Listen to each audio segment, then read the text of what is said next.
Hey, what's up, Ska? This is Steven and Fantology bringing you another episode. We're covering Mistborn, the Final Empire. This is the first Mistborn book, and this is a special episode of Fantology because we have some guest stars. We have Cydne and Paiton on the line, along with Ryan and Ben. So we've got 5 Fantology members here, ready to break down Mistborn. How's it going, everyone? How did you guys like this book? I loved it. I'm a little bit confused why you called Cydne and Paiton Fantology members, though. We're new. Getting started. Ryan's roasting us. Are I would they like really, to be a Fantology member. Are they really members? Have you guys listened to a full podcast episode, either of you? In fact, I have. I took Okay. that time out of my day. Yeah, I did. Paiton has. What I'm about? pretty sure, at least 90% of one. Okay. My own wife isn't even sure that she's listened to a full episode of this podcast. We'll treat this like a tryout. If they do well, they're in. If not, they're out. So listeners, let us know what you think of some diversity featured in Fantology. Yeah, this is as diverse as we get around here for now. So, but it's a good thing for this book, right? So it's we're going to stick with the theme in this book. I might have said some things about Cydne in previous podcasts, how she did not like fantasy and how she would never read a fantasy book. And I guess I'm happy to say that I was wrong. Yeah, let's dive into that a little more. So Cydne, defend yourself, because I've heard Ryan say that before, that you're not much of a fan of the genre, but sounds like you were way into Mistborn, yeah? Yeah, so I started Way of Kings. Could not get into it. She read the prologue, the most confusing part of the book. It was confusing. Like I said, I couldn't get into it. And then Ryan had me listen to the start of another book. What was it called? It was the Licanius book 1. That one was it was good. I still wasn't totally into it to listen to it on my own. But yeah, we started listening to Mistborn on a road trip, and I got hooked. And Paiton was also on that road trip, and she also got hooked. Okay, so what is it about Mistborn? Because Cydne, you talked about 2 examples of other books that maybe are a little too complex to get into. So both of you guys, what was it about Mistborn that really drew you in? I'm honestly, I like fantasy books. I honestly would say that I probably just don't take the time out of my day to read them. I get very busy and distracted with other things. Ryan lost, I don't know how it ended up, but Ryan basically told Cydne and I we were going to listen to this fantasy book on this car ride, and we didn't really have a choice. And from there, I was like, okay, you know what? I really like this book, actually. And the next day, I kept listening to it more and more, and then I got addicted. So I think for me, it wasn't necessarily, I'm not into fantasy. It was just sitting down, taking the time out of my day to actually listen. Yeah, and Paiton, what was the other book series that you said was your favorite before this one? Oh, I really like Divergent. Nice throwback. Ooh, Divergent. Okay. I tried that one. Didn't make it too far, unfortunately. But if you do like Divergent, this could be this is similar, right? It's kind of like a step maybe forward, or I don't know, it's in the same vein as Divergent. You have a strong female character that is participating in this dystopian society, right? It's similar. Yeah, this is like an adult version, I guess. Right? So Sanderson writes adult fantasy, which is kind of a funny moniker for the genre. He's laughed about it before. I remember sitting in his class where he made a joke about that. But all jokes aside, yeah, I believe you, Ben. I think this is just kind of a step up along that type of story. And I think for me, it would make complete sense. After I finished Divergent, I remember looking for similar books to this and not finding any joy in those books until I read Mistborn, and I was like, okay, this is why I liked reading fun books. It kind of brought me back. And so, Paiton, you've read all 3 of the Mistborn Era 1 books, right? You've read the whole trilogy? No, I'm halfway through the second one right now. Actually, I think I'm 3/4 now. So okay. I'm almost done with that one, Well of Ascension, and then I'll start the third one as soon as I'm done. But this isn't a span. You started what, like a week and a half ago? Yeah. So this is pretty quick in terms of reading. And Cydne, you're looking to move on to the next book, right, as well? Yeah, I started Will of Ascension 2 days ago. Still in part 1. Okay. Very nice. Yeah, Mistborn is, a lot of people have said Mistborn's a great entry into the genre, so we can kind of talk about some of the specific reasons as we get into it a bit more. And I think there are a lot of really concrete reasons why the book is so good and something that even entry-level fantasy fans can enjoy. And so I guess Steven, myself, me being Ryan, and Ben would all consider ourselves a bit more hardcore fantasy fans. And we all completed Mistborn for the first time quite a while ago, right? And we reread it, all three of us, recently. So we've all read Mistborn, at least the first book, at least 2 times. Is that correct for you guys? Yeah, we're huge nerds and have been for a while, is what you're saying, I believe. I was trying to put it in a way that sounded a bit better, but yeah. Yeah, this is Yeah. my second time through Mistborn. And it was also my first fantasy book that I really got into. So I in high school, I picked up The Eye of the World and didn't get into it. And then when I was like a sophomore in college, I read this book and it started my journey throughout fantasy. So yeah, I don't So mind. you wouldn't consider Twilight your first foray into fantasy? Ryan, I blame you for that. So What? You blame me? I was not the one who got the other one to read Twilight and then dragged them to the movie theater to see the first movie on Thanksgiving Day. Plot thickens. Anyways, back to Mistborn. Yeah, Twilight is a whole different conversation. So, Mistborn, before we do any spoilers, let's do a content warning for the book. This is kind of what we typically do to give you guys some idea of what to expect, because books don't really have movie ratings in the same way. So Mistborn's like a PG-13 movie, right? There's a lot of violence, which you typically get from a fantasy book. Some of it's a little brutal, but there's no swearing. There's in-world swearing, which Sanderson likes to do, and there's hardly any sexual content at all, if any. So Mistborn is, I would say, pretty safe to read for teens and up. Yeah, there's some pining for other characters in the book, but yeah, I would agree with that. Just violence would put it at the PG-13, but pretty much everything else is PG rated, I'd say. yeah, you also have like, I think Vin is scared that she's gonna get raped a few times. So you have that kind of playing into it. So just, I guess, be aware of that. Sure, yeah, the Ska have been oppressed in a lot of ways. So let's move on to specific spoiler talk. If you haven't read the book yet, this would maybe be the time to do so. So I'm going to kind of talk everyone through the plot. You guys feel free to jump in with observations, hot takes, theories, whatever. We're not going to do spoilers for the next 2 books either, especially because Cydne and Paiton haven't got there yet, so that would be really messed of us to do that. But we might ask them like what they think might happen. So those theories are on the table, but no specific spoilers. So the book starts with Kelsier's point of view. This is kind of the prologue. Kelsier is this mysterious figure that goes into this Ska tenement area and takes down one of these oppressive nobleman type houses, and or not the whole house, but one of these like outlying almost homesteads. And this is your first introduction. Plantation, sure.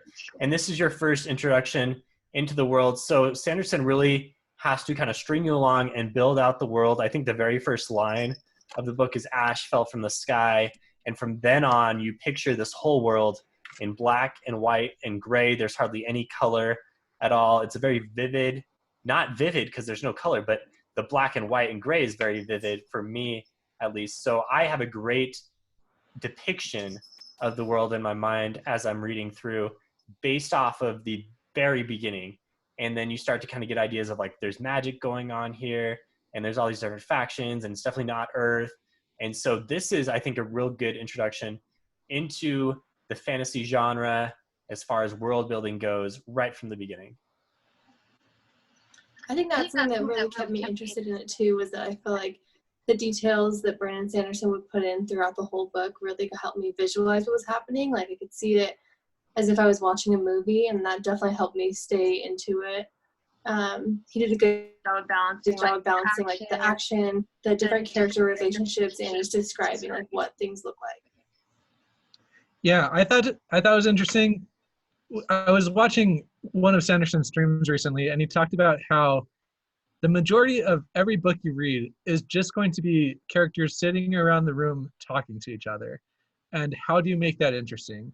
And I felt like he was able to do that super well in this book. He had characters sitting around these ornate parties talking, and he had characters sitting around in these like hideouts planning on like completing this heist. So it was like they were all just sitting around talking, but like you were able to picture it so well that it was really engaging throughout all those parts.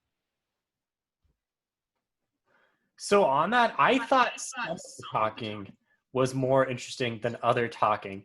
I really liked the book, but there were some weaknesses for me. And I think you really see that this is the second book that Brandon Sanderson published. And in future books, just his character development and the way that he kind of flows the narrative around gets a lot better. So there were some times where I was a little bored of the talking, or I kind of struggled to really get into some of the minor characters. But I mean, I agree with you. That's true of fantasy books. Like you have to make the talking interesting, and overall he does a really good job in this book, but I think he does better in future books. Yeah, I would agree with that. But his strengths, I think, still shine through, which is his world building and the plot and the story that he tells. Those are still Brandon Sanderson through and through. So what happens after Kelsier takes out that nobleman and that house?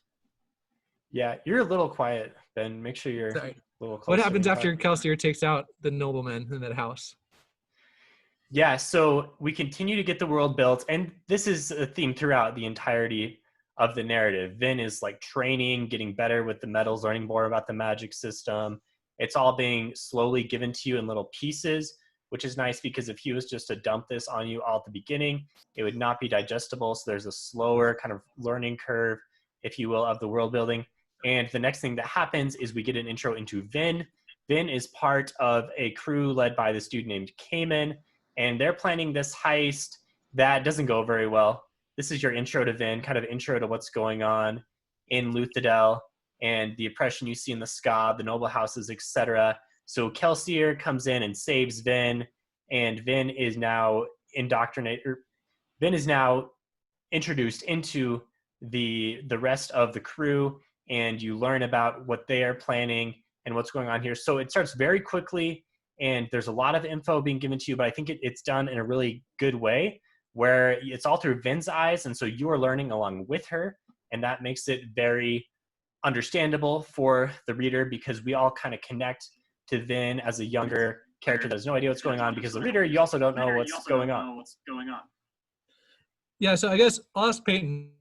So throughout the, like in every book, one of the best, most rewarding parts is when the main character realizes that they have like this amazing power. Like for example, Harry Potter, you have that scene where he's like, I'm a wizard? I can't be a wizard. You know, like, and it just like dawns on him. And Yeah, so the Just Harry that does scene. happen. Yeah. You're a Mistborn, Vin. Yeah. So how did you, Peyton, think he did revealing that about Vin, and how do you think she reacted? I felt like it was done very well, mainly because if I had these magical powers, you'd kind of understand that, sure, she'd be able to use them to some degree and level without recognizing that's what it was, especially if she grew up this way. This is how she's been her entire life. She wouldn't understand that she's different. It's kind of like the theory of like, I don't know if I see different colors than everybody else. It's the same thing. She really doesn't know. And so then to realize for her that, oh, wow, like wait, not everybody can do this. This is just me, which she knew a little bit, but not fully, I think was a very like key point, not only for her, and it was done very well by Brandon Sanderson. Yeah, I thought it was cool how she was like able to use her emotional elemency like so well without even knowing that she was doing it. And I thought it was cool that they're able to have that power. Because like you think about Mistborn and you think about like the pushing and the pulling is the thing that you think about first, like with Steel and being able to like fly around and stuff. But the other aspects are really cool, and it's cool that she was able to use that emotional elemency so well from such a young age. Yeah, there's nice little kind of hints into her powers because it makes sense that she would have developed those over the years of just trying to survive. Totally makes sense. Yeah, and I liked what you mentioned, like her survival. I really think that if she didn't use a little bit of it when she was younger, her survival wouldn't have happened, essentially. It's what made her an invaluable person to the crew, even though relatively nothing else about her was valuable. One thing with Vin's revelation of becoming a Mistborn is there wasn't like a big aha moment, if you will. It was just kind of fairly obvious. And Kelsier's like, you're a Mistborn, let me start training you, and off we go. So I could have seen a little more payoff with that if it was some kind of twist reveal, but there's enough other twist reveals throughout the rest of the book that's fine. I think you can't make everything super surprising and rewarding in that way. It was rewarding in terms of just character and growth from that point. Yeah, I felt like one of my favorite scenes is still when Kelsier takes Vin out to kind of train her for the first time, and he like pushes her out off of the wall, and she's forced to kind of like try and survive, but like that Kelsier like has her back. So that was kind of like almost the aha scene where like she starts realizing what she can do. She starts like applying it in her head all these different ways. So that's still one of my favorite scenes throughout the whole series. Yeah, and that's part of a series of scenes where Vin is getting trained. She slowly kind of learns how to use all the different metals from different members of the crew. We learn what the crew's plan is. They have this elaborate plan to start a house war and get the Ska to rebel and have this army. And then Kelsier, it's always nebulous what Kelsier's going to do. He's just going to take out the Lord Ruler with this 11th metal, and they all believe him, which you're always kind of wondering as a reader, like, is this just going to work? It doesn't seem like it's going to work because the Lord Ruler is so powerful, and we're just going to, use this MacGuffin thing to take him down. So that's kind of interesting. And it doesn't work out at the end, and there's a nice twist there. So I thought that was really well executed. But the other thing that's going on here is Vin is kind of starting to grow as a character. She's learning to actually trust people. She has a really hard time with this, obviously. And she has a especially strong bond with Cydne, who is kind of her wise wizard type figure. I mean, him and Kelsier combined do a really good job of training her and kind of bringing out her character. And this book is really all about Vin's character from beginning to end, where she ends up and how she grows. So I think this beginning part is really important because we see her not want to trust all these people, even though they all seem like really pretty solid, altruistic folks that she's never before met. She doesn't believe people like this exist out in the world. That was actually something that Cydne kept mentioning to me when we were listening to the book, is how much she enjoyed the interactions between Vin and Cydne. Yeah, I would say that was one of my favorite parts. I feel like I just really liked their friendship, their relationship, how he was a mentor figure to her, but he had a good sense of humor, and they seemed to get along really well. I could just picture them almost like not quite a brother-sister relationship, but just a really fun friendship. So, Sid, do you think, so you obviously tried Way of Kings and Lycanius before this, couldn't get into them. Do you think the fact that the book followed such a strong female, young girl protagonist was that one of the reasons why you enjoyed this book? I definitely think that was a huge part of it, was I feel like I was able to relate to her and I was more interested in her storyline. And I also feel like Brandon Sanderson did a good job of not having the whole entire book be fight scenes. Those were great, but I didn't really listen to every detail of them. I liked more of the relationship building with her and the other crew members. as well as just like the parties that they were going to, the conversations they had there. I feel like those really captivated me. So one of the criticisms of male authors often is their portrayal of female characters. So I'm curious to hear Cydne and Paiton's opinion on how they feel like Vin was portrayed. I feel like she was portrayed really well. I don't really have a lot of fantasy to compare it to, but I felt like she was very relatable, not like completely towards me. I'm definitely not not in her position at all. Don't You are not a magic and Mistborn. fighting off people, but I do feel like I liked hearing her thought process, and she had a sense of vulnerability, just being small and like in a feminine shape, like body, but she was also very strong and very thoughtful in every move that she made, and I really enjoyed that. Yeah, I'd have to agree. I think one of my favorite parts was that she was this very strong woman in this very small and timid personality and body. I feel like it was such a like stark contrast that I really enjoyed it, seeing her growth, because when at the beginning of the book, when we first start, she fits that very small, timid body. She's a very small person. She likes to hide in the shadows and make herself small.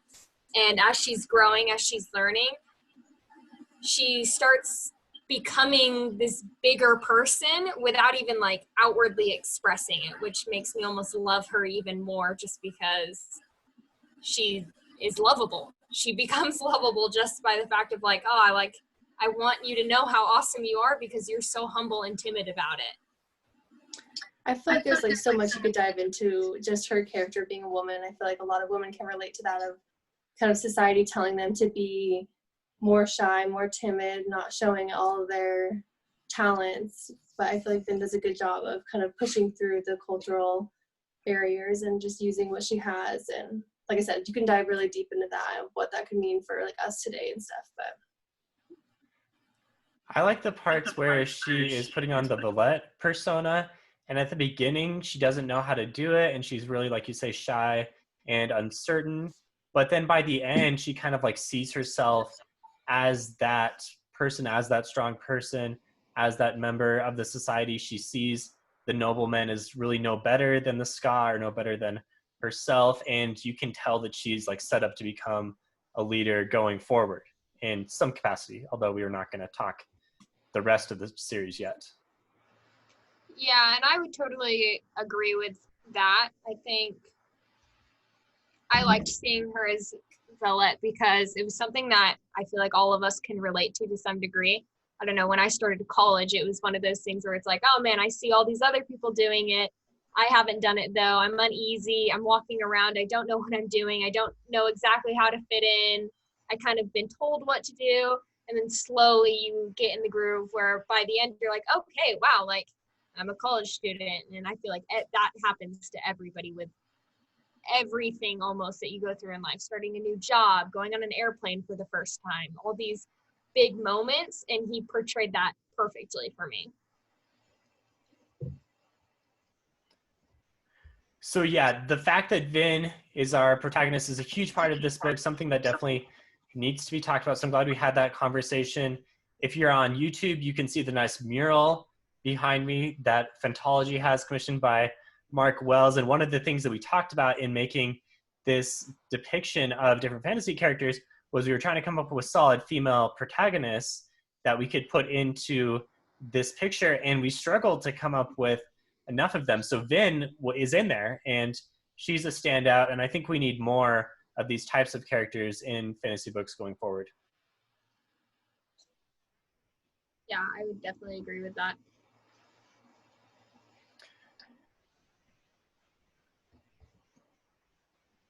So we kind of talked about a lot of the different elements of the plot here. I'm going to kind of pick up the pieces here. So the main thing, I guess the next impetus for jumping into the next part of the plot, Vin goes to a ball. She kind of starts to learn about herself a little bit. She meets Alend. He's kind of this weird bookish character that seems significant. And then Vin and Kelsey go on this raid to the palace called Creedic Shaw. They're investigating this secret chamber that exists somewhere, and it's disastrous because the Inquisitors are waiting for them there. But Vin is able to escape despite getting a pretty bad wound. And we're actually kind of not sure if she's going to survive or not, although of course she is because she's the protagonist and it's early in the book. She also finds this book, this mysterious book that is going to be very important. We don't know what it is quite yet, but Cydne is going to start translating it. And Vin is now laid up. She's in a convalescence period for a few weeks. And during that time, she learns more about Cydne, about Terrismen, who can do this different form of magic than Allomancy called Fruchemy. And then she goes to another ball. She meets with Shan Alariel, who is Elend's old fiance. We get this idea that Elend is more than meets the eye because he's reading these contraband books. And then there's this scene where there's the Ska beggar who is just killed offhandedly in the shadows. And so another theme of this book is this controversy, or this another scene in this book is this this conflict between the nobleman and the Ska and the crew, who are all Ska themselves. But Vin is like learning about Elend and the other noblemen, and like some of them seem like they're all right. So this is kind of interesting, like all the different culture clashes and the culture that the Lord Ruler has built up throughout his empire. Yeah, I would say that's probably one of the best parts of this book, is that it doesn't shy away from tackling like really complex social issues that have very direct like parallels to our world, right? Like, so that's one thing I appreciate about Brandon Sanderson, and he does it really well. And he's also not shy about admitting when he might make mistakes, or which I don't think there's that many in this book. But so I appreciate that. I also thought it was crazy that like so I always call him Elend. Is it Elend? What do you say? Elend. Elend. Okay. Did I say Elend? Close enough. Yeah.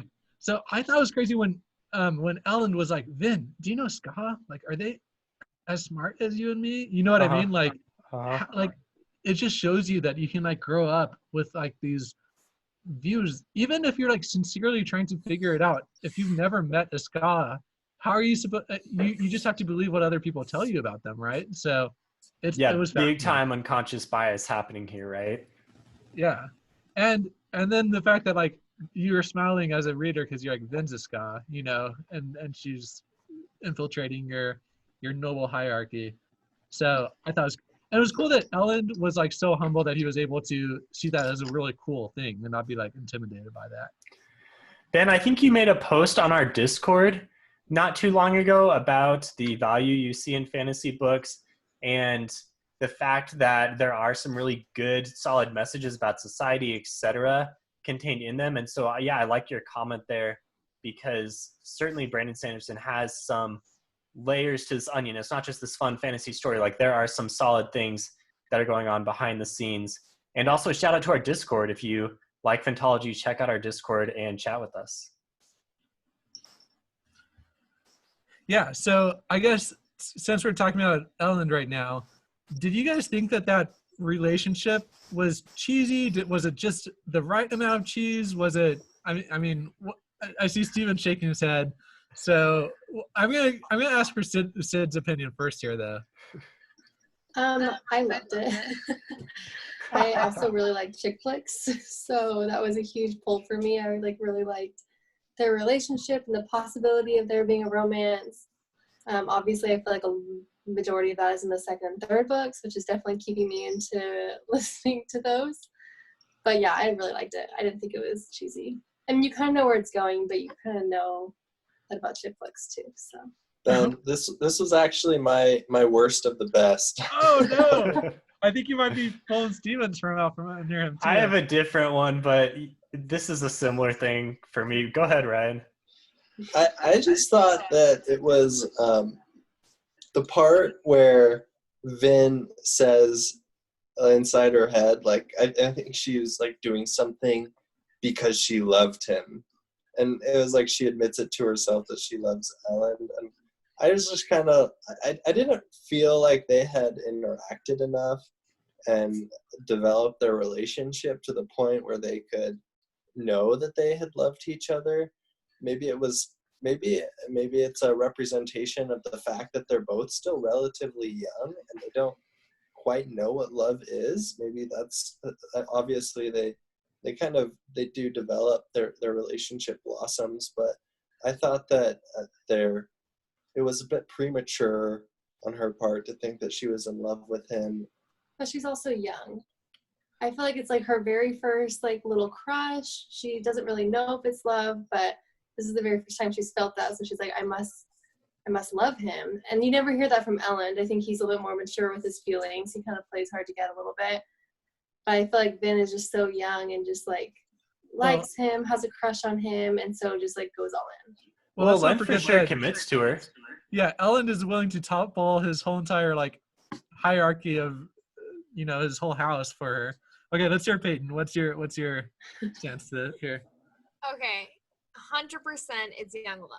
Like, coming from a 19-year-old girl, that is the definition of young love right there. It's, you interact with someone a couple of times and you're like, oh my gosh, we have all these things in common and you care about me somewhat decently, and bam, it's love. Like, I feel like it's exactly what Sid said. It's just her first encounter with love. It's the first time she's realizing like, oh dang, this is what love could be. And I think we'll grow to learn more what that means in future books, which haven't gotten there yet.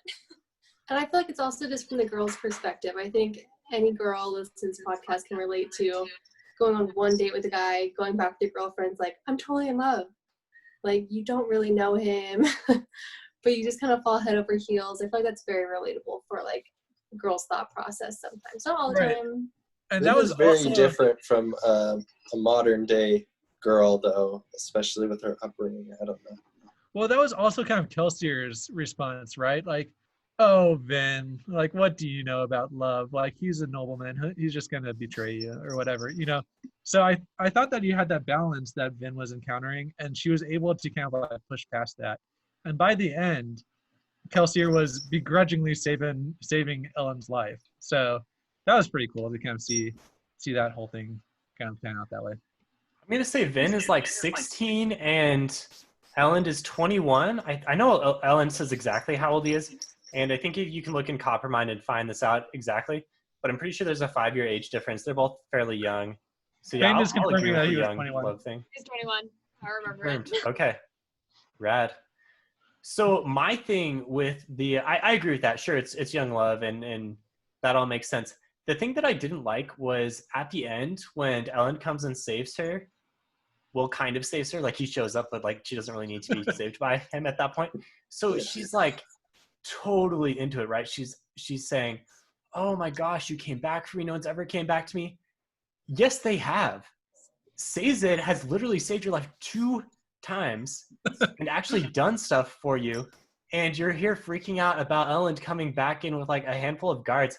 I mean, yeah, it's a nice gesture for him. Like, sure, it shows some commitment to her. But I feel like maybe she's just dissing on Cydne and not giving him the credit he deserves. And I get it, there's like a difference in romantic feelings. But this bugged me because Cydne is awesome and saves her life twice. And he gets no recognition. What type of Cydne again? I feel like it's just because she doesn't view Cydne the same. You guys remember what he is? I don't remember. Keeper? I feel like I have a minimal of an answer to this. I think she thinks that Cydne is saving her because Kelsier told him to. Like, it was almost... Well, it's true. I mean, it's kind of his servant duties. Whereas yeah, but they have a real friendship, right? They do have a real like friendship. He has to. Like, I think she was surprised by Ellen because like he chose to do that. He did not need to. Well, I think it was also that Kelsier was telling Vin that Ellen was going to abandon her the whole time. Like, she was... No. Reen was telling Vin. Well, Reen, but also Kelsier was like, he's noble. He's just going to... he doesn't care about you. So Vin was having people that she really respected tell her that Ellen didn't care about her, and then he did. So there's kind of a difference there. But I know, I'm very biased because I really like their relationship, so I'm gonna be all in for it. I like their relationship too. I just thought that they were a bit premature in parts. He also did come back though after he like left. right? Yeah, so she might have thought that he was going to abandon her. She might That's have true. thought that, He had given her the cold shoulder. Yeah. Yeah, and the whole venture house was leaving. Bottom line, though, is Cydne is the hero we need, not the hero we deserve. Yeah, he gets no. That bugged me. Anyway, to answer your question, Sid, Cydne is a talisman keeper. He's also a eunuch, and he can do furukumi. So he's like this totally different class of person, but they're still men, and this is important for the whole thing with the Lord Ruler at the end. So let's skip some scenes here. The next kind of big thing that happens is after the House Wars progressed a bit, the army that had been training under Hammond out in the caves gets wiped out by a foolhardy attack because they think they're a little more invincible than they are, because Kelsier had come in and demonstrated some of his power, and Kelsier and Ben try to get there in time because they hear about that this is happening, but they are unable to do anything. The army's wiped out except for a couple thousand that have a little more sense. So this is another theme of the book, as Kelsier kind of plays almost the Kaladin type here, where he wants to save everyone, but he's not able to. And this is a great example, and it's going to lead into the climax as well. Yeah, I thought it was interesting because Vin basically had to talk Kelsier down from sacrificing himself at this moment, right? Because he was just going to like join the battle when it was like clear that there was no chance of him doing anything. So it was kind of foreshadowing, right? And it was also cool because they did they burned. Oh, what did they burn? They like pushed themselves to the limit, Pewter. right? They had a pewter burn to get over there, yeah. Yeah, so it was kind Pewter of like this drag is the technical term. Pewter drag after, yeah. Yeah, so it was kind of like this new application that you hadn't seen before, so I appreciated that. So yeah, I was a fan of this. It kind of also got you out of Luthadel, which I thought we needed to be out of Luthadel for a little bit. It was kind of a nice twist, just in the sense that up until this point, it seemed like pretty much everything that the crew was doing was working out for them. Everything was going according to plan, and suddenly this huge wrench is thrown into their plan, and they need to adapt and change. And so it's good because not everything goes the way you don't want everything to go the way of the protagonist. Otherwise, it'd be a fairly boring story. Yeah, we go through the trifail cycle here a little bit, and then a couple other bad things happen because Marsh, Kelsey's brother, is killed, or so we think at the time. He's trying to get into the Inquisition, but they go to check on him, and they come across this horrible scene of massacre where there's just body parts everywhere, and then like multiple people have been ripped apart. And the idea is that Marsh has been killed and we've lost him. So this is way bad, because this also means that the crew is probably compromised. And so everyone's got to pull back. And at this point, everyone except Kelsier is thinking, we tried, we failed, good run. We really showed the ska that they were something after all, but we're going to pack our bags and move on to the next job.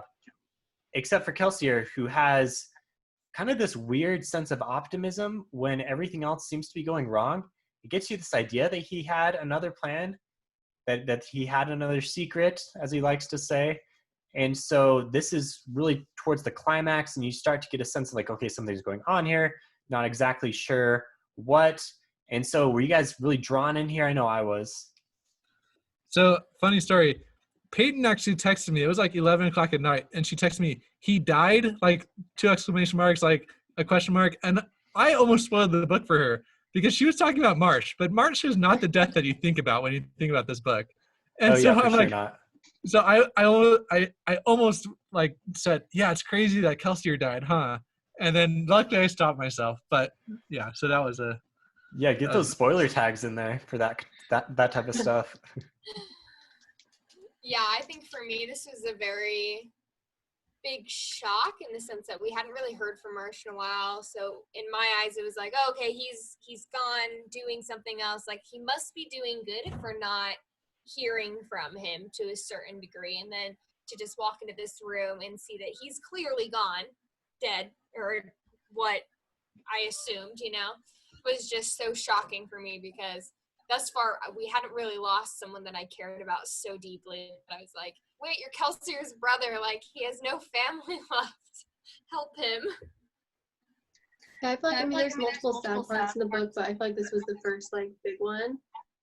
You already feel so bad for Kelsier because he talks to Vin so much about his wife and how he's doing so much of this for his wife to be reunited with her. And you feel sympathy for him, and then this happens, and you just, like, your heart kind of breaks for him. You're like, like, this is the only person that he had left. Yeah, totally. And as a result, now he is mad. Kelsier is going to take things into his own hands. He goes back to the pits of Hathsin and destroys them using allomancy, which kind of makes you think, like, why didn't he do this sooner? It wasn't all that much of an effort for him to do it, and it would have been a really strong attack on the Lord Ruler. So unclear as to why that wasn't something that he thought to do sooner and why he just did it now in this fit of rage. But nevertheless, it's done. And then as a result, the Lord Ruler retaliates by capturing some of our guys, including Spook and Lord Renew, who we know is a Khandra in disguise, but we don't know it yet. And so they're about to be killed. And this is probably the first climax. This is the beginning of the end here. Sanderson likes to really string together a lot of action towards the end, and this is where it starts. I actually have a question about this part. So is this really a retaliatory act by the Lord Ruler? Because we learn later that night when Strath ventures talking to Ellen, he says something along the lines of, when the Lord Ruler finds out what happened at the pits of Hathsin, we're going to be screwed. So is it really a retaliatory act, or did they just happen to catch them and they're just executing that? Or they more have set this as an ambush for Kelsier, right? That's probably true, Ryan. Thanks for correcting me there. I think initially they think that's what's happened, but you're right. There hasn't been enough time yet for that news to have reached them. So maybe they just happened to catch Spook and Lord Renew and some of the other household people, and they were going to execute them because they caught them. Yeah. But And they wanted Kelsier. Yeah, they wanted Kelsier.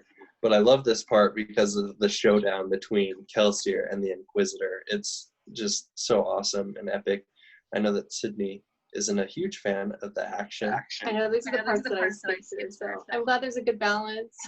Cydne's And I was like, okay. There's no relationship building going on here. Just an Inquisitor with iron spikes in his eyes swinging around obsidian axes.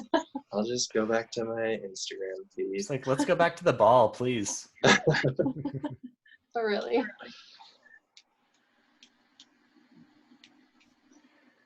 So, yeah, like you said, Ryan, they have the big showdown with the Inquisitor. Kelsier is victorious, and we're all cheering as readers because previously we have not been able to take down any of these Inquisitors. They seem supernaturally powerful, past the limits of allomancy that we know about, so Kelsier does it. But it is short-lived because then he has the big showdown with the Lord Ruler, which is really anticlimactic because Kelsier doesn't even do anything, or so we think at that point as an onlooker. We just see him die.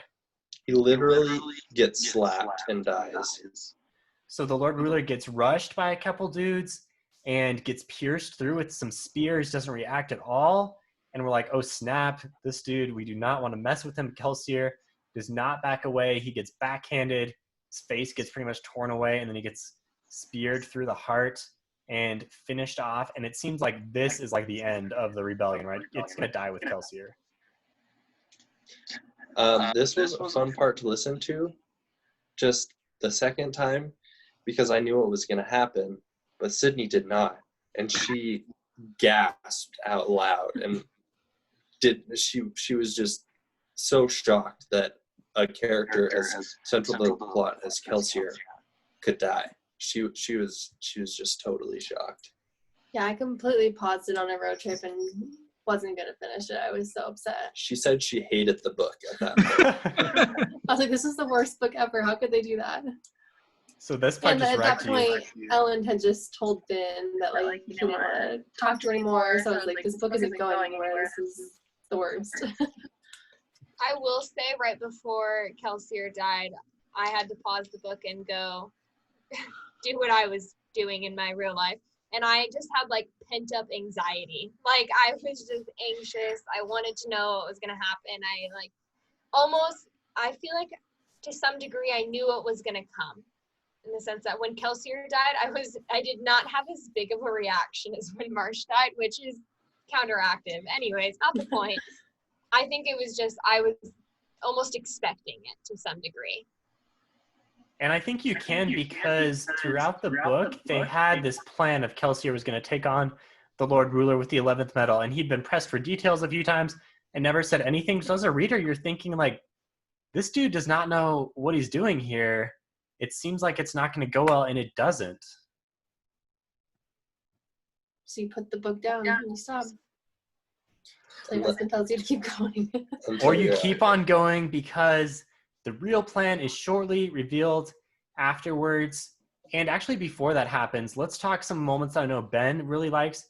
There are two really good, solid emotional moments that happen here after Kelsier's death. The first one is when Vin and Cydne have this conversation about what it means to have faith in things, because Vin is like, Kelsier has abandoned us. He never knew what he was doing, and he said he wouldn't die, and he died. And so this is really bad for Vin, because it seems like she's going to take a huge step backwards. And Cydne talks to her about what it means to have faith in things and having faith in things that fail, etc. I think that was a really strong moment. And then also when she gets the note from Kelsier, once his real plan has kind of been revealed, where at the end he says something about how he's going to tell Mare, his wife, about Vin because they always wanted a daughter. Like, feels right. Yeah, so that was, I cried during that part the second time I listened to it. I can't remember if I cried the first time, but the second time that might have been because I was like on a super hard bike ride, and so my emotions were already running high. But it was tough to hear that. Like, you're the daughter I always wanted. Like, oh my goodness, come on. So is this messy crying, like tears flowing, no, it was like really bad sobs, tear, or just a single tear? Okay. Just a single tear. Yeah. Do you think it's very manly because cry. You're a father now, whereas you weren't the first time you read it? It could be that. I don't know. It was just like such a tender thing to say. And it kind of unlike Kelsier, right? Like Kelsier is not a very like feely guy a lot of the time. Like he always tries to be like optimistic and like lift people up, but he doesn't get like deep and personal with people. He always kind of keeps that part of himself away, I feel like that's my favorite part of Kelsier's. I feel like he has a few of those moments when he's talking to Vin. He doesn't ever reveal that to the crew members, but you can tell that he just has this like father-daughter relationship with her, and I feel like it's really tender. And then it's kind of like the climax of that is right there during that letter. So the real plan is revealed. The Ska Rebellion starts because fake Kelsier, Kandra Seer, as I like to call him, is revealed, and he appears to some of the Ska. This is the Kandra who is always impersonating Lord Renew. And at this point in the book, you're like, what the heck is this Kandra thing? We've seen Mistrace, but the Kandra has ingested Kelsier's bones and can appear in his persona. And so the Ska rally, and there's all these weapons caches that we find throughout the city that Kelsier has prepared. Vin gets the 11th medal, and she thinks that maybe she has a plan to take down the Lord Ruler. So that starts. So the rebellion is happening. There's some fighting breaking out in the street, and Vin is going to go take on the Lord Ruler and figure out his secret, and she tries to and epically fails again because she's captured again, and she actually busts into the secret place that they've been trying to get into the whole time inside the palace, and she sees the Lord Ruler as an old man, and so we're starting to get some clues as to what's going on here. We're not sure yet, but Vin is captured, and then this is the part where Cydne comes in and saves her, and Ellen comes in and kind of saves her, like he helps out a bit. And then this is a fun moment where Vin shows off like her true Mistborn form, and Ellen's like, okay, this woman that I'm dating here could kick my butt at any time she chooses. Yeah, so that was pretty cool. So, okay, one thing, you might have an answer for this, Ryan or Stephen or Peyton or Sid. Why couldn't the Kandra have been the one to die looking like Kelsier? Like, what was... Because you have to, the Kandra has to take his bones. Oh. They answer that in the book, Ben. Come on. Shut up. Okay. Okay. So that's good. I was asking on behalf of the audience that is listening. It's probably also maybe part of the contract that you can't you can't command. Well, actually, sorry, I shouldn't go into any of that right now. Okay, so so moving past that, I really loved when Vin goes in with like all these crazy like Mistborn talents and totally like beasts two Inquisitors. Like she like throws a bunch of metal sand in their face and blinds them. That was sweet. And then she like has the arrowheads that have like the metal on them, but then like the obsidian part keeps going or something. Like what the She heck? Like pulls all off these the cool metal and things. the arrow keeps going. Yeah, like all these awesome things that like you're like, why didn't I think about that? I've been thinking about what I would do if I was a Mistborn the whole book. Yeah. So You're not Brandon Sanderson. it's not, but they seem so obvious, So Yeah, that part was really cool. That scene, the ingenuity by Vin, I guess, at that part. But it's all for naught because she just gets grabbed from behind. Yeah. So she gets captured the first time, and then Elend and Sazed come in, help out, and then now she thinks she has another plan.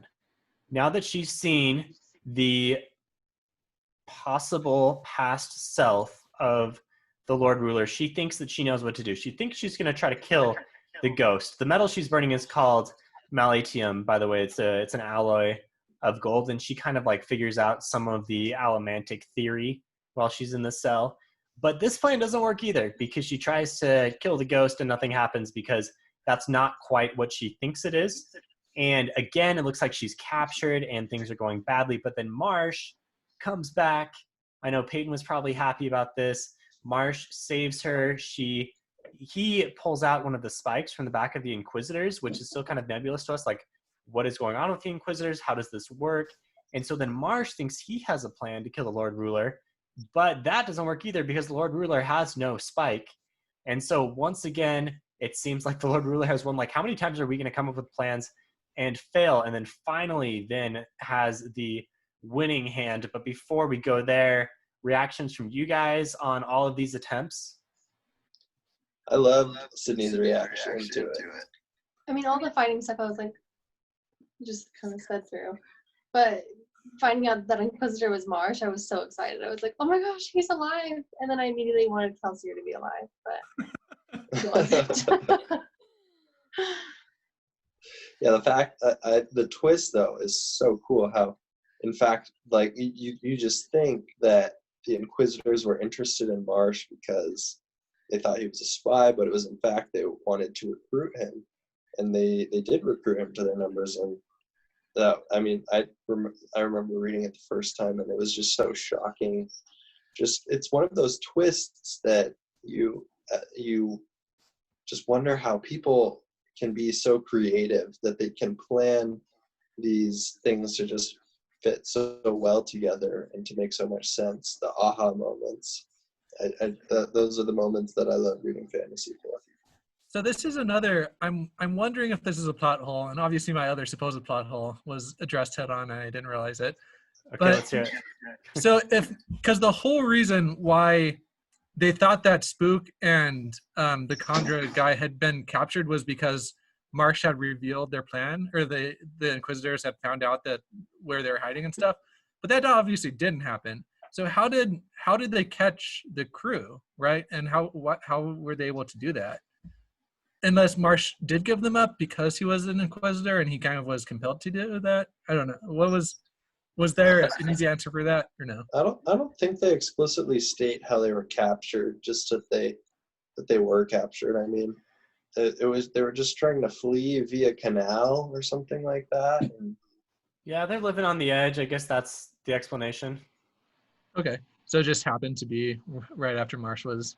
Yeah, it wasn't anything related to Marsh. Okay, cool. So yeah, what did you think, Peyton? Being a Marsh fan, what did you think when he came back alive?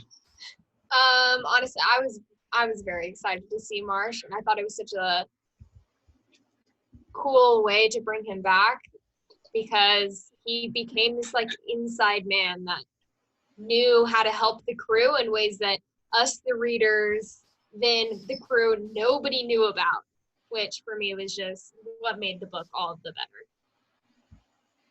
Yeah, I thought it was crazy how the Lord Ruler didn't even see it coming. He was like, "What? One of my own?" You know what I mean? Like it was this huge blind spot that like that he didn't have. And it was crazy because it was right when like the Inquisitors had succeeded in becoming the the the leaders, or like they had usurped the what are the other people called? With the Yeah, they're now Tengu. in charge of the canton of Right. Inquisition after the whole thing with Vin's father. I guess we didn't even talk about Vin's father. Kind of a minor detail. But so suddenly now Marsh is like the sole ruler because he was like the last one standing in a sense. That's pretty crazy. There are other Inquisitors left, I think. But yeah, Yeah. that's not really gone They're into much. outside of Luthadel. The word you're trying to come up with is obligators, by the way. Was There the you other group of humans that were part of the government. So the final twist, and I like how Sanderson does this. He says that he likes his twist to be surprising yet inevitable. So we've built up this character of the Lord Ruler throughout the book with these little glimpses into the logbook that we think the whole time is written by him, but it's not. The Lord Ruler was in fact the jealous terraceman who killed the guy who was supposed to be the hero back in the day. And Rashek is the name of the Lord Ruler, has the dual powers of Furukami and Allomancy. It's a little complicated, but it makes sense if you get into it. And essentially what he was able to do was survive for so long by using both powers together, then realizes this after many different hints into both magic systems, and she pulls off the bracelets where he's basically storing his youthfulness and flings them out into the mist, and she is able to harness the mist in kind of a mysterious way that we don't understand yet and strike down the Lord Ruler. The Lord Ruler, without his bracelets, becomes this old man and slowly dies, and then Vin finally kills him by slamming a spear through his chest. Before he dies, he utters kind of these ominous words like, "You don't know what you're doing. I've been saving you, protecting you the entire time, you fools." And so this is setting up for future books, but I like how it's also kind of contained in one book where we've defeated the big bad, and it looks like things are going to go well for the characters after this. Yeah, typical Sanderson, making the magic systems so well that he can explain eternal youth with that combination of two of his magic systems. That part was awesome as well, and the twist with Rashek, the ending is just so good. There's so many good things I can say about the ending. 2 points that I had, I really liked Vin's curiosity through the whole book helped her kill him because she'd been talking to Sazed so many times, so she kind of knew that magic system, or else she never would have known what to do. I can't remember the second thing.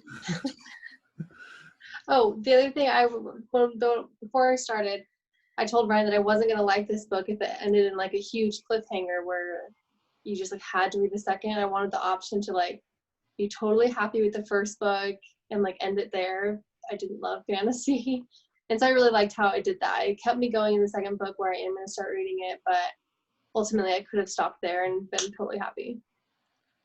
Yeah, I think that's a big draw of Mistborn, and when I've recommended it to people, that's what I've said exactly. If you only like the first one, you can stop because you've got a full story. Yeah, I'd also argue that's definitely a very strong point of Mistborn, and the fact that it is such a good standalone book. And making it a standalone book almost draws me in more to wanting to read the next books, because I'm like, man, like everything went well. Like I want to know more. Like tell me more about what went well. Yeah. It's like I feel like that's always what I miss about movies is that the last minutes are like, okay, everyone's good, and then it ends. And I'm like, no, I want to see their life. Like, give me 5 years down the road. Well, then the second book starts, and you're like, oh, maybe things didn't go as well as I thought they did. So here's a few unresolved things. Peyton, Cydne, let me know if you guys have any theories on these topics. So what are the myths? Vin was able to use the myths in some way. There's obviously something going on there. What's going on with the Inquisitors? How did they work? What is this deepness thing that the Lord Ruler took care of back in the day? What did he mean in his last kind of cryptic words? And then what's going on with the Kandra? What is this whole race? Like any of these hot button topics after you finish the book, any theories or thoughts, or like anything you're really drawn to that you really want to understand? I honestly want to know more about the contract. I feel like they're so mysterious, and especially in the fact that they speak like nothing about themselves. And I almost want to say that they're just like really good, like with their contracts. They know their contract and they only fulfill that. But every single time they talk about themselves, I'm just like, there's something more going on, and I just want to know what it is. Don't know what I have it a is. lot of input on those specific questions. I do want to know more about Vin and Ellen, obviously. Okay. Yeah. Okay. Steven refused to list that as a point of interest. I also want to know more about Cydne because he's one of my favorite characters. So he goes back. Is that already in this book still? Like him leaving? No. It might be in the very first He says he's going to. He's going to head back to his Yeah, he people. says he's he leaves, and I really want to know what he's going to do because he's going back to the other keepers, I'm assuming, and sharing that knowledge. It's also cool because he says that he's starting to record like the legend of the survivor as if it's a religion. So that was pretty Yeah, cool. Yeah. I thought that was cool. Also, I just love everything about Cydne. It reminded me a lot of like, you guys all read like The Giver in high school. Oh gosh. It just like reminded me a lot of that, just like keeping all these memories, just like such a cool character. Nice deep cut. Okay, so Cydne also kind of wraps things up at the end where he summarizes what happened in case you didn't quite understand what was going on with the Lord Ruler. They have some speculation with him and Marsh. Marsh is living a pretty sad life, it turns out. Like, he's now stuck as an inquisitor. I feel bad for Marsh, just kind of a side thing. And then Elend is becoming somewhat of a leader, and you also get some, to Cydne's satisfaction, some closure or some moving forward, some progression of their romance as Vin chooses to basically, they become official, maybe we'll say, towards the end. And then that's the book. That's a wrap for the book. Yeah. Should we wrap it up with some worst of the best here? Yeah, so we already heard Ryan's. So Ryan, thank you for yours. Yours was the romance, and we killed that one already. So Ben, since you're so eager, let's hear yours. Okay, so mine was the crew. And it's the best because obviously you love like every member of the crew, like Spook and Hammond and Dox, and like all these people are awesome. The worst part about it for me was the fact that they didn't really do too much. Like, their plans failed. It was really just Kelsier and Vin that ended up saving the day. And it really felt like they were just kind of put in there to progress the next two books, right? Like, that's like Kelsier even says it. I gathered you together so that you could lead the new kingdom, right? But I wish that they would have done a bit more this book and that they were a bit more competent in this book. It felt like the only thing they did was taught Vin how to use elements. So, yeah. This is also one of my criticisms of the book. I feel like some of the minor characters are not as strong in this, one of Sanderson's earlier works. And honestly, a lot of them are kind of interchangeable. Like, I know Vin gets time with each of them kind of one-on-one where they teach her allomancy and they're developed as characters a little, but like 10 years down the road, are you going to be able to know the difference between Ham and Clubs and Breeze and Doxson? Like, probably not, but you're going to remember Vin and Kelsier. So yeah, they weren't super well fleshed out. I agree with that one. Yeah. And this is a bit of trivia, but Sanderson recently said that Ham and Dox were going to be or are females in the screenplay that he's working on. Yeah. Well, I thought he said if he could go back in time, he would have written them. Well, he did say that, and then he said he's writing them in the screenplay as women. Okay. So the screenplay that doesn't look like it has a whole lot of traction right now, but when it does, Sanderson is ready. It sounds like. That kind of leads into mine. One of my things is I really liked relating to Vin, and I liked the relationship she had with Kelsier, with Elend, with Cydne, but I feel like there wasn't like another female character for her to interact with, have a relationship, no like sister relationship, no motherly relationship. Obviously, she's had some trauma with her mother in the past, but I just wish there was some other female, like strong female character for her to interact with. The only one we see is Shan, and she's cousin of the villain, so not super strong. That was just my one thing. But obviously I love the relationship she has with the guys, so not a huge one. Yeah, it's interesting because we also saw Mraize, right? That's her name, Kelsier's wife? Mare. Or Mare, yeah. She was, Mraize. you could tell that she would have been. Different part of the Cosmere. Yeah. She would have been, I feel like, somebody that Vin would have looked up to. And Vin actually ends up redeeming her kind of by letting Kelsier know that she didn't betray them. So I also thought that there was like an implied would have been relationship there. It's kind of one of those fan questions, like what happens if they would have met, you know? So Totally. She has this like huge interest in Mare. She's always asking Kelsey about her. You can tell she has like a yearning to have like that motherly figure. And I don't know if this is going to happen in the next 2 to 5 books, but it'd be cool if you saw like an afterlife of them meeting. But obviously that probably doesn't happen. Would be cool though. you never know. There's always another secret. I would also say that leads into my worst to the best so perfectly. Mine is I loved Kelsier's relationship with Mare. I know we heard like very minimally about it, but I really liked it. And I almost wished throughout the entire book that there would be this like twist that somehow Vin was their daughter. I was hoping for that the entire time, just in the sense of Vin already had almost everything go wrong in her life thus far. Her brother is terrible to her. Her mother, or in my case, who she thought was her mother, tried to kill her. And I was just hoping this entire time that somehow he was going to make it to where they were her real parents. And it also explained why she was such a strong allomancer and all these other things that I felt like could have been done so well and completed this like family view for Kelsier of like, wow, I have this daughter, I have a wife, and like I'm gonna die. Like when he died, he could have been like decently happy, and knowing that he had someone to like live on, that was his. So it sounds In like other words, if Mistborn was a Disney movie. no. Disney movies, the parents always die. So it sounds like Peyton loves this book so much that she's already started writing fan fiction about it. I'll Okay, expect I the will- first draft on my desk tomorrow, Peyton. Will do. Be done. Consider it done. All right, let me close off with mine. I have like 1.5. So one quick one was I didn't like how all the army fights were off the scene. I know that's so my quick one is I didn't like how all the army fights were off screen.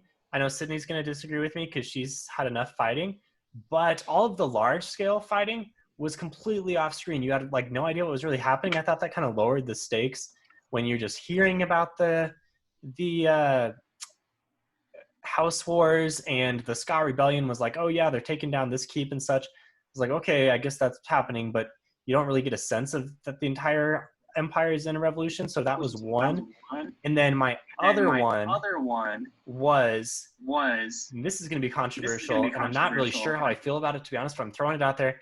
My other one was the Lord Ruler and just the revelation, the whole way that how that worked, because I felt like I wanted more Terrace Man beforehand to get a better idea of how things worked, because I didn't like how Cydne had to explain after the fact, and I feel like maybe some readers didn't quite understand how all of the magic was working together. Like it was almost like Sanderson was biting off too much, and he was expecting you to understand it all. And I don't know if every reader would have picked up on how that worked. So I really liked the twist, but at the same time, it was like, man, this is real ambitious. So I could see maybe a universe where it's done a little more in depth. I don't know. I'm not sure how I feel about that. So you wish it was just better to be. It could have been demonstrated rather than being so complicated that Cydne had to explain it. Yeah, like I wish there was more Terrace Man interaction, so you had a better idea of how like storing youth really works. Like it's pretty nebulous, and you get more of an idea of how the magic system works in the next books. But in this book, you're just kind of told how it works. Well, you do see Cydne go through extreme physical changes right before that, right? Like, so right, but I feel like maybe it's just kind of like slapped in there right before in order to say, okay, now you understand, so I'm going to do the big reveal now that you understand. But maybe we needed to understand a bit more throughout. I mean, you do get hints. So like I said, this is not a real strong one for me, I just feel like maybe it could have been a little bit better, but it was really good. Like, it was the best part of the book for me, but maybe it could have been a little better. Yeah. Yeah, I kind of said if I agree. I'm definitely probably one of those readers that doesn't understand all of it. But I did really like when Cydne was explaining it all. I was like, oh my gosh, like, that is crazy. Like, I really liked how he pulled it all together. But yeah, I could probably agree that we probably could have done a better job of pulling it together ourselves if it was explained a little bit better. Even something like he like grabbed the armband as it went and he started to turn young again, and then he like let it go, or you know what I mean, like where it showed like this like oscillating thing, and that the metal was super, like that would have been show versatile, you know what I mean? So I agree with that. Yeah. Super minor, but throwing it out there. And it's going to be controversial because this is like the best scene from the entire book, this reveal. Yeah, I agree. Solid worst of the best.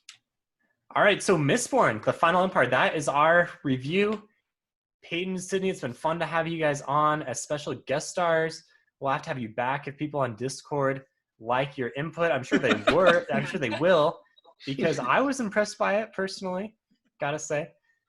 And if you like Fantology, check us out on social media at Fantology Books, on our website, www.fantologybooks.com. Hop on Discord and chat with us. Check out Patreon for some exclusives. And we have merch now. We should have advertised merch maybe at the beginning of the pod, but merch does in fact exist. You can get your water bottles. You can get your coffee mugs. You can get your t-shirts. You can get your face masks, all branded with Fantology logos. So you're not going to want to miss those. There's a discount right now, actually. So yeah, check that out for sure. Okay, thanks everyone. And we will see you guys next time.